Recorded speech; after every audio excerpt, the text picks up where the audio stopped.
tu as déjà eu une entrevue officielle, entre guillemets, avec La Presse Plus. Oui.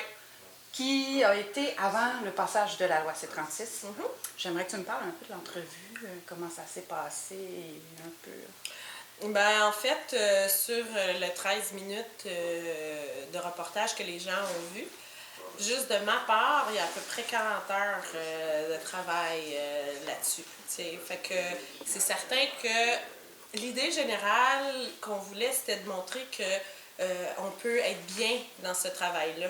C'est ça, moi, vraiment, que je voulais dire, que j'appréciais ce que je faisais, puis que j'étais fière de ça, puis que j'avais du respect pour les gens que je rencontrais, puis c'est ça, puis j'étais fière, tu sais. Mais c'est sûr qu'ils ont montré aussi d'autres côtés, où ce que, tu sais, ça a été comme un peu moins évident de l'annoncer à mes parents, et à ma famille, et tout le ça. Le côté plus humain, en fait, oui, le côté plus humain du métier. Ils voulaient montrer aussi ce côté-là. Fait que, c'est ça, il y a eu toutes sortes de perceptions par rapport à ça, parce que vu que c'est écourté, on ne peut pas avoir l'idée générale de tout ce qui a été fait. Il fallait que la Presse Plus fasse des choix.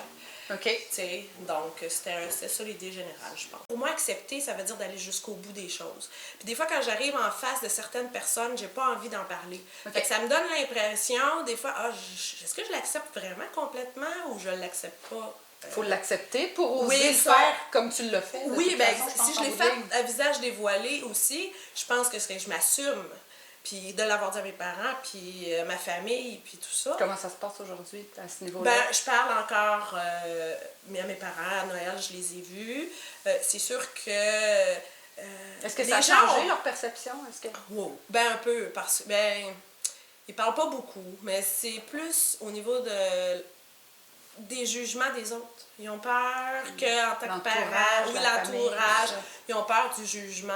C'est sûr que j'ai une sœur aussi, elle, j'ai réussi à au moins avoir un beau texto, mais à part ça, ça va prendre du temps, je pense. Mais moi, je suis fière, j'ai fait mon pas, puis après ça, après l'avoir dit à mes parents, là, j'ai plus aucun stress. Fait que tes larmes, à la fin, quand tu dis je l'ai dit à mes parents, c'était des larmes de joie, en fait. T'étais libérée. J'étais libérée, c'était le stress qui avait sorti, puis j'étais fière de l'avoir fait. Okay. Puis j'étais accompagnée de mon partenaire à ce moment-là, tu sais. C'est comme j'ai expliqué tantôt, tu sais, sur le 40 heures, j'ai pleuré à peu près 3 fois. Tu sais, fait que c'est sûr qu'ils ont voulu montrer que j'étais sensible, puis que j'étais humaine. Puis, tu sais, si je regarde, mettons, la première partie, où est-ce que, je crois que j'avais une robe noire et blanche.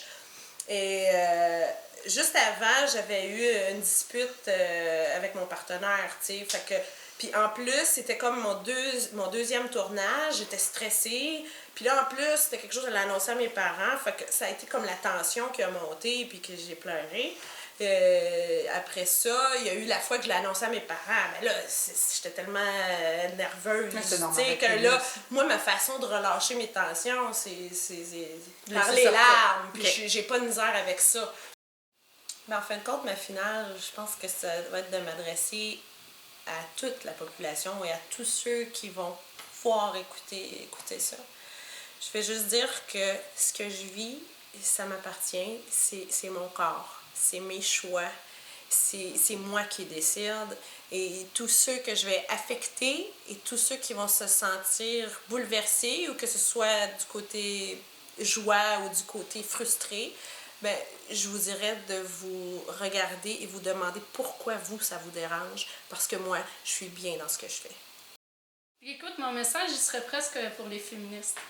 Oui. J'aurais envie de leur dire que, justement, c'est mes choix, c'est ma vie, c'est mon corps. Vous aviez dit ça pour vous, mais les travailleuses du sexe, c'est aussi des femmes. Je me sens rejetée par les féministes, puis je trouve pas ça facile. Il y a plus que 80% des féministes qui ont acheté le discours abolitionniste, puis ils savent même pas que ça vient des évangélistes chrétiens. Je comprends pas qu'ils ont pas réalisé de où ça venait, de qui subventionnait cette espèce de discours-là de marde. Je le sais qu'il y a des gens, il y a des citoyens qui sont de notre côté, puis merci de continuer à nous épauler, ça fait du bien. Moi, comme mot de la fin, qu'est-ce que j'aimerais dire, c'est... J'aimerais ça que la société nous écoute. En tant que travailleuse du sexe, en tant que... qui nous voit autrement que des des démons, des succubes. On devrait arrêter, en tant que société, de se diviser. On devrait continuer à se battre tout ensemble, de se serrer les coudes. Je vis dans une utopie, peut-être, mais en même temps, ça serait mon plus grand souhait.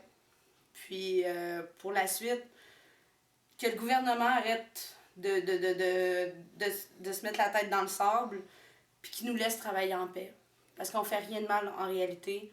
Ceux-là qui sont fiers de travailler là-dedans, ceux-là qui sont bien là-dedans, ceux-là qui vivent de ça, c'est des êtres humains comme tout le monde, comme monsieur, madame, tout le monde. Vous en croisez plein dans la rue, puis vous le savez pas.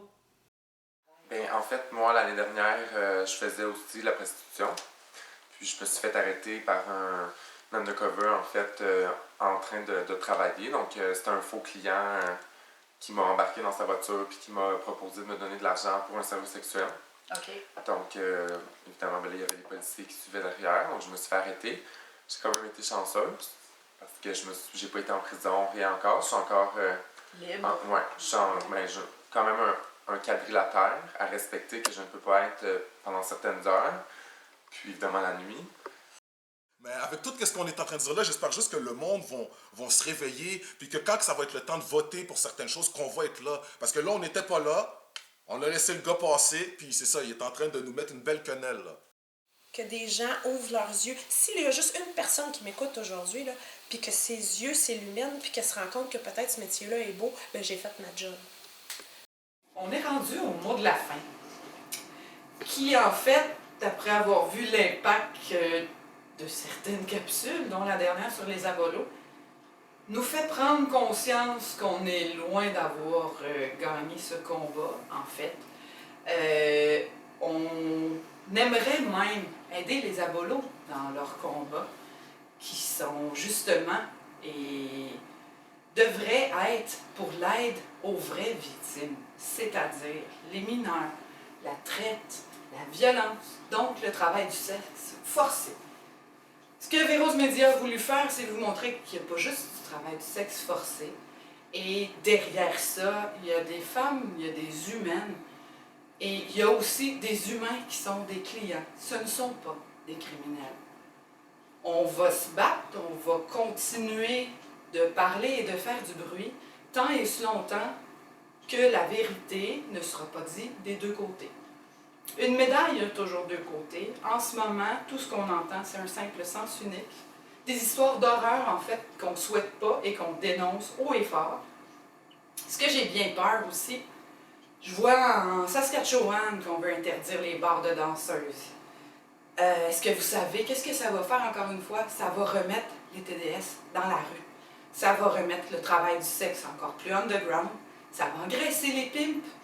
Et ça va mettre les travailleuses du sexe en danger. Si vous voulez vraiment venir en aide à celles dans le besoin, est-ce qu'on peut se tendre la main peut-être puis avancer dans cette direction?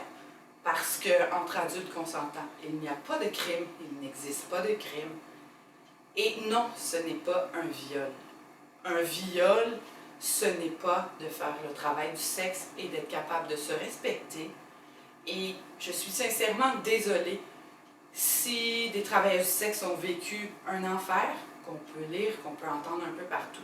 Dites-vous une chose, c'est pas la majorité. La majorité est plus que silencieuse dans notre domaine pour les 1001 préjugés de notre belle société.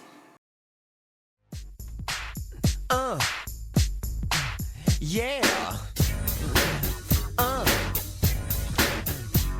Good morning, ladies and gentlemen, boys and motherfucking girls.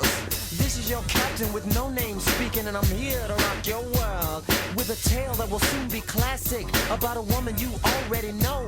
No prostitute she, but the mayor of your brain. Pussy control. Are you ready?